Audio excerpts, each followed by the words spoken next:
आइए आज हम लेक्चर 4 रिकॉर्ड करने के लिए जा रहे हैं। लेक्चर 4 में देखने के लिए जा रहे हैं मतलब भाग 3।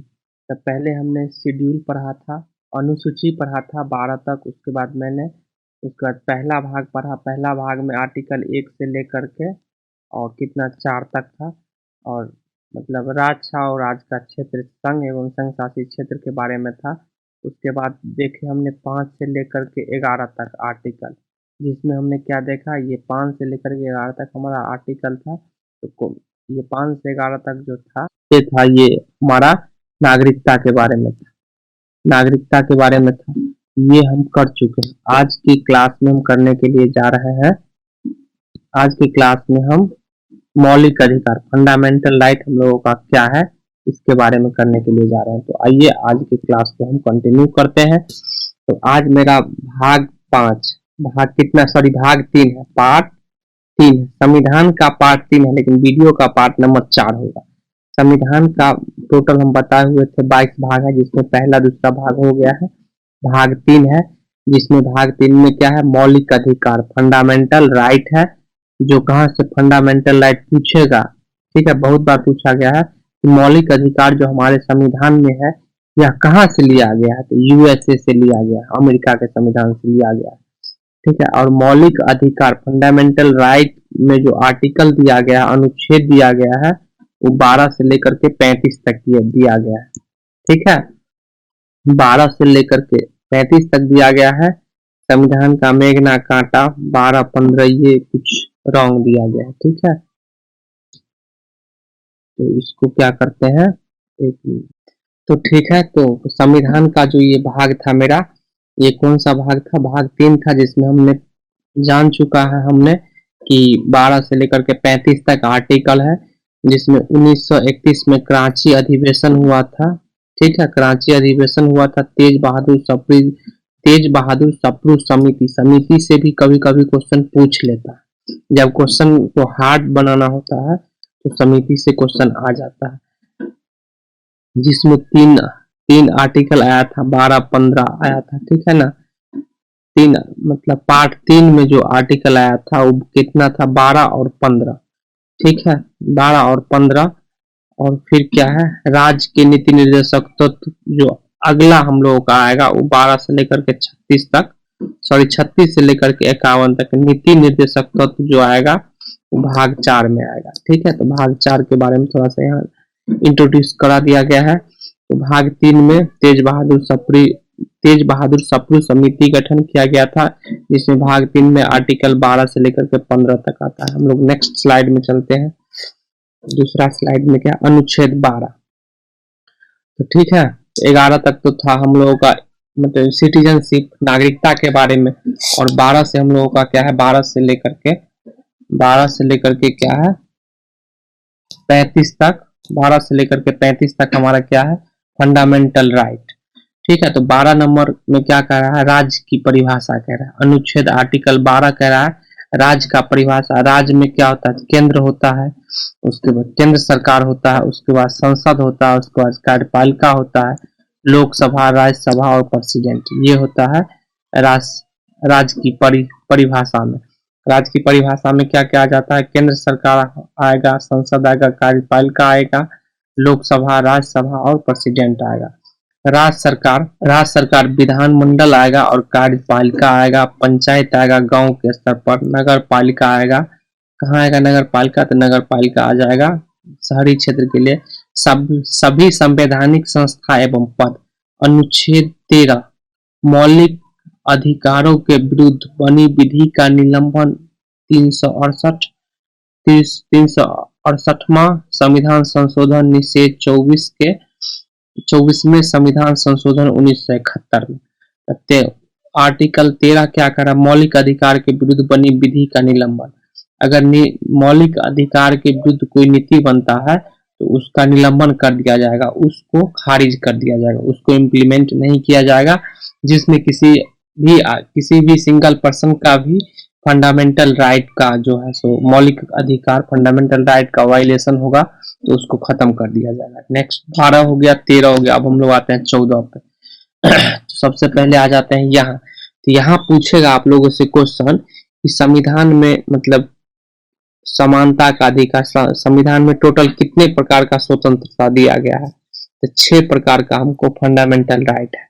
इसमें समानता का अधिकार है, स्वतंत्रता का अधिकार है, शोषण के विरुद्ध अधिकार है, धार्मिक स्वतंत्रता का अधिकार है, सांस्कृतिक एवं शैक्षणिक अधिकार है, संवैधानिक उपचारों का अधिकार है।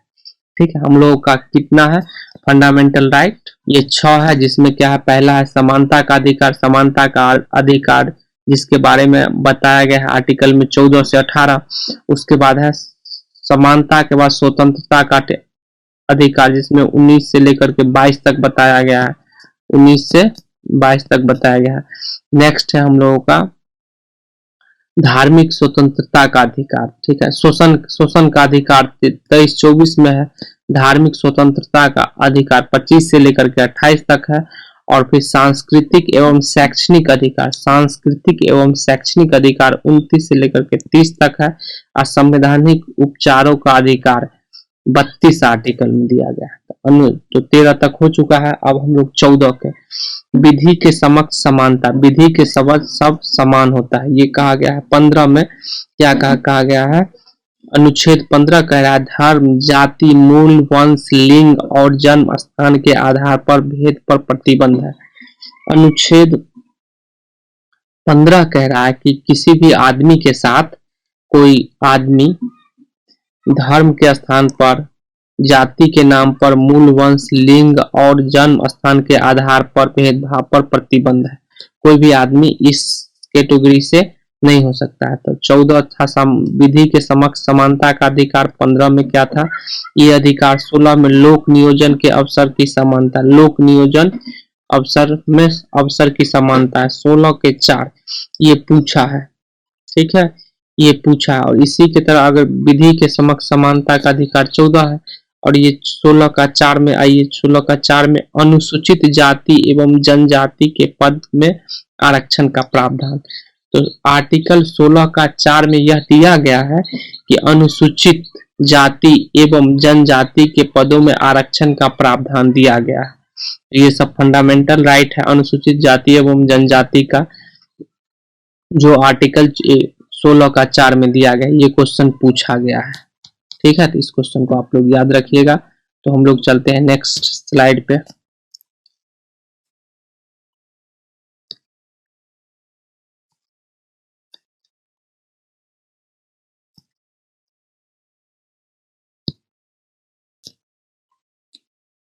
तो वहां तक हम पढ़ लिए थे 16 तक। ठीक है, इससे पहले हमने कहां तक पढ़ लिया था, इसमें 16 तक लोक नियोजन के अवसर तक पढ़ लिया था। 16 का 4 भी बता चुके हैं जो इम्पोर्टेंट है। 17 ये आप लोग को याद ही होगा अगर थोड़ा सा भी सिंसियर होंगे। तो ये अस्पृश्यता का अनटचेबिलिटी के लिए दिया गया है आर्टिकल 17 में। आर्टिकल 17 में जो छुआछूत जैसे ये चल रहा था, इसके लिए आर्टिकल 17 दिया गया। तो आर्टिकल 17 में कुछ विशेष नहीं है, लेकिन बहुत बार पूछा गया। और अनुच्छेद आर्टिकल 18 में उपाधियों का अंत, किसी का उपाधियों का अंत चला गया है। 18 के बाद 18 में स्वतंत्रता का अधिकार। ये हम समानता का अधिकार पढ़े कितना से 14 से लेकर के 18 तक। ठीक है, तो 14 से 18 तक। 14 में विधि के समक्ष सभी को समानता का अधिकार है। उसके बाद नेक्स्ट क्या था, तो नेक्स्ट था 15 नंबर लिंग जन्म स्थान के मतलब देख करके रेफरेंस लेकर के किसी से आप भेदभाव नहीं कर सकते हैं। तो ये 14 15 उसके बाद 16वां इससे पहले देखे हैं। 17वां क्या था, अनटचेबिलिटी है, जो किसी से अस्पृश्यता का अंत कर दिया गया है। अब 18 नंबर उपाधियों का अंत। तो इस तरह हम एगो खत्म कर दिए हैं, जो कि क्या था हम लोगों का, देखिए पहले यहाँ समानता का अधिकार हम लोगों का 14 से 18 तक खत्म हो चुका है।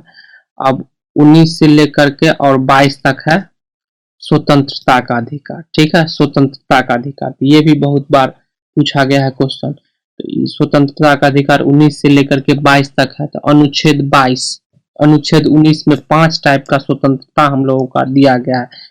तो 19 का पहला क्लाउज में कहता है कि वाक की स्वतंत्रता होगा आदमी को। ठीक है, झंडा फहराने की स्वतंत्रता होगा, प्रेस की स्वतंत्रता होगा, ये बहुत बार पूछा गया है क्वेश्चन की स्वतंत्र प्रेस की स्वतंत्रता किस आर्टिकल से दिया गया है, तो आर्टिकल 19 के तहत उसको स्वतंत्रता दिया गया है। सूचना का अधिकार, जो हम लोग कोई भी एग्जाम में आरटीआई फाइल करते हैं, RTI right to information, RTI right to information हम लोगों का फंडामेंटल राइट बना दिया गया है। कहाँ से बना दिया गया है, तो आर्टिकल 19 के तहत हम लोगों का यही है कि आरटीआई फाइल करते हैं तो हमको जानकारी मिल जाता है।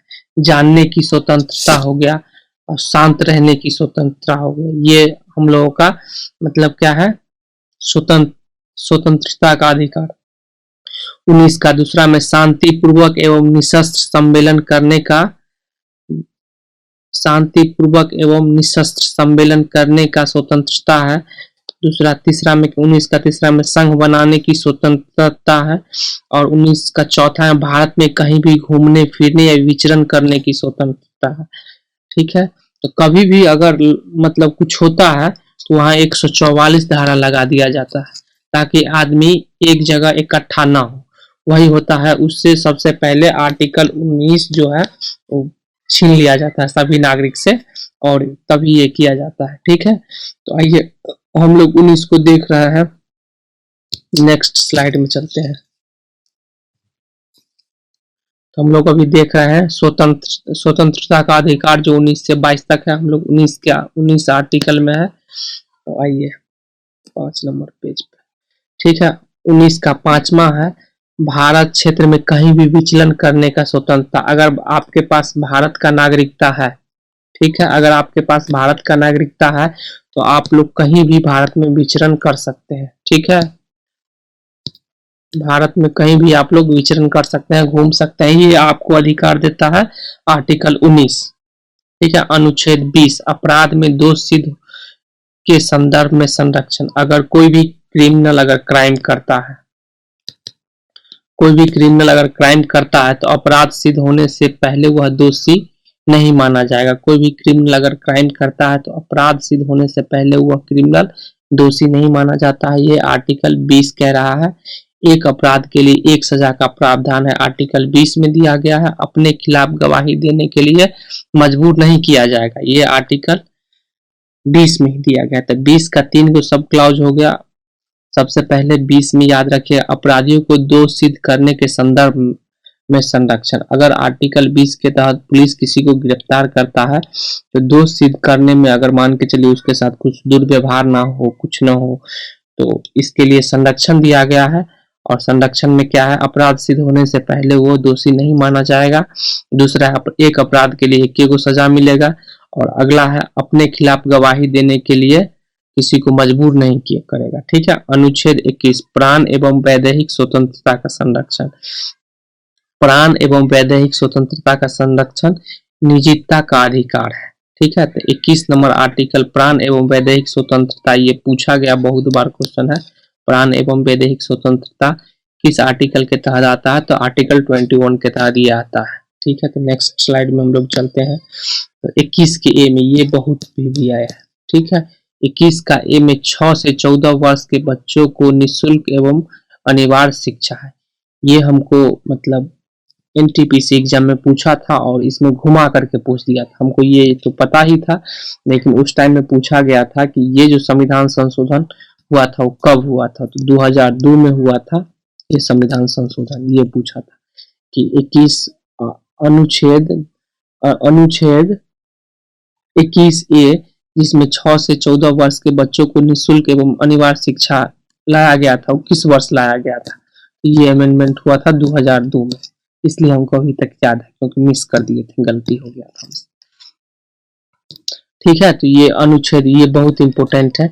और संशोधन के बारे में हम एक क्लास लाएंगे जिसमें टोटल संशोधन इंपॉर्टेंट जितना भी अमेंडमेंट हुआ है उसको हम कर देंगे, वो लास्ट में होगा। ठीक है, तो 21 का ए में याद रखिएगा। 22 नंबर में गिरफ्तारी एवं निरोध के संरक्षण। 22 आर्टिकल 22 क्या करा, गिरफ्तारी एवं निरोध से संरक्षण। तो 22 आर्टिकल में करा गिरफ्तारी से पहले कारण बताना अनिवार्य है। अगर किसी को कोई पुलिस अगर अरेस्ट करता है तो गिरफ्तारी करने से पहले उसको कारण बताना होगा कि आपको इसलिए गिरफ्तार किया जा रहा है। ठीक है, गिरफ्तारी के बाद 24 घंटे के भीतर न्यायालय में उसको ले जाना अनिवार्य है। अगर पुलिस किसी को गिरफ्तार करता है तो 24 घंटे के अंदर उसको न्यायालय में ले जाएगा। गिरफ्तार व्यक्ति को मनपसंद अधिवक्ता चुनने की स्वतंत्रता है। तो ठीक है, तो यहाँ पर आर्टिकल 22 में ही कह रहा है कि कोई भी आदमी अपने मनपसंद अधिवक्ता चुन सकता है। कोई भी आदमी के ऊपर अगर केस मुकदमा हो जाता है तो अपने मनपसंद अधिवक्ता चुन सकता है। ये आर्टिकल 22 दे रहा है। तो आर्टिकल 22 के बारे में हम लोग देख चुके हैं कि आर्टिकल 22 क्या कह रहा है। आगे हम लोग आते हैं। तो 22 तक हम पढ़ चुके हैं। अब हम 23 नंबर में आते हैं। ठीक है, तो 23 नंबर में देखते हैं 23 में क्या है।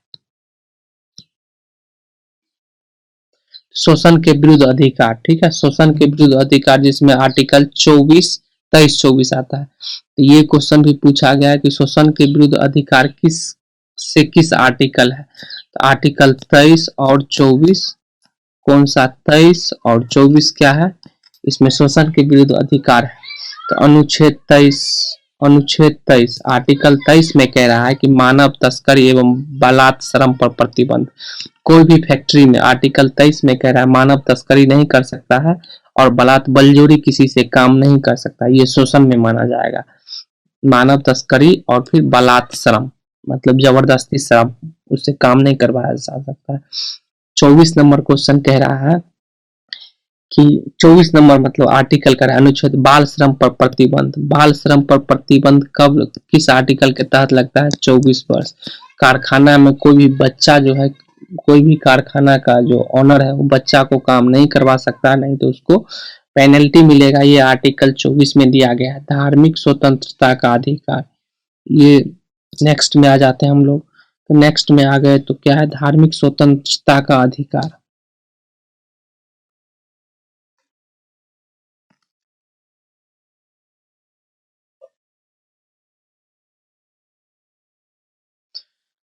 ठीक है, तो 24 धार्मिक स्वतंत्रता का अधिकार, जिसमें 25 से लेकर के 28 तक आता है।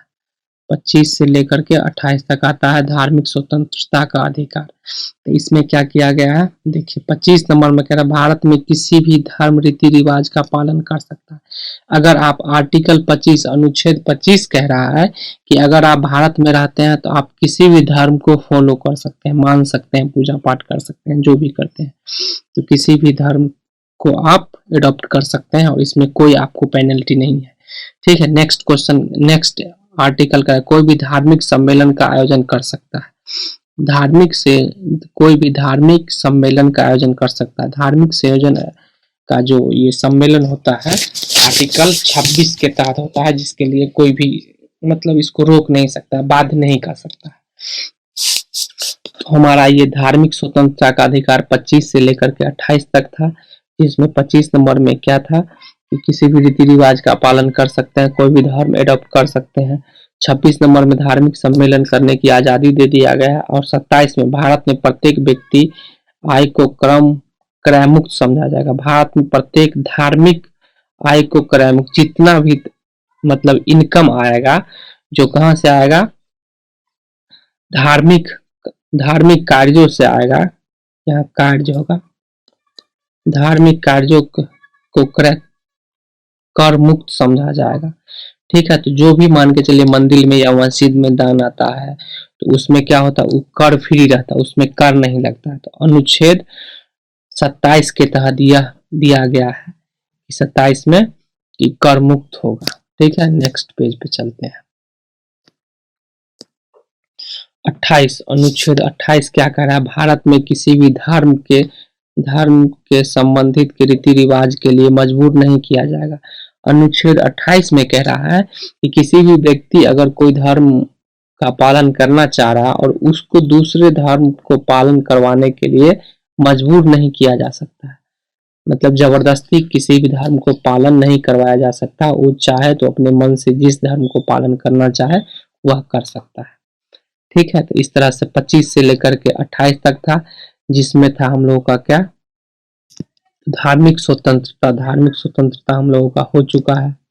ठीक है, तो अब आते हैं सांस्कृतिक एवं शैक्षणिक अधिकार। सांस्कृतिक एवं शैक्षणिक अधिकार जिसमें आते हैं हम लोग।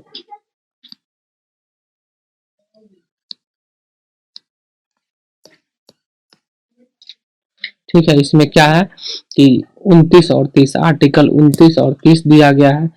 तो इसमें क्या है कि अल्पसंख्यकों के हित का संरक्षण, अल्पसंख्यकों के हित का संरक्षण, और इसमें अल्पसंख्यक जिसको नहीं माना है वो 7 समुदाय है। 7 अल्पसंख्यकों के हित का संरक्षण समुदाय, समुदाय में हिंदू, मुस्लिम, सिख, ईसाई, बौद्ध, जैन और पारसी। ये पॉपुलेशन के हिसाब से दिया गया है। पहला नंबर पर हिंदू है, मुस्लिम है, सिख है, ईसाई है, बौद्ध है, जैन है और पारस है। ठीक है, भाषा, लिपि संस्कृत है। ठीक, नेक्स्ट स्लाइड पे चलते हैं। अनुच्छेद 30, 29 पढ़ चुके हैं। 30 में अपने कल्याण के लिए धार्मिक संस्थाओं की स्थापना, ठीक है, अपने कल्याण के लिए धार्मिक संस्थाओं की स्थापना कर सकता है।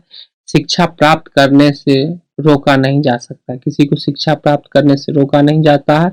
उसका 32 नंबर आर्टिकल पढ़ते हैं। तो संवैधानिक उपचारों का अधिकार है, और ये क्वेश्चन बहुत बार पूछा गया है, इसलिए इसको हम गोल घेरे में डाल देते हैं। भीमराव अंबेडकर कहा था संविधान की आत्मा, किसको कहा था? आर्टिकल 32 को, अनुच्छेद 32 को ही कहा था भीमराव अंबेडकर संविधान की आत्मा, जिसमें संवैधानिक उपचारों का अधिकार दिया गया आर्टिकल 32 में। इसके तहत ये आर्टिकल 32 के तहत ही इसके तहत सर्वोच्च न्यायालय के कुछ न्यायिक रिट निकालने की शक्ति प्रदान की गई है। तो रिट, ठीक है, रिट जो होता है वो 5 प्रकार का होता है।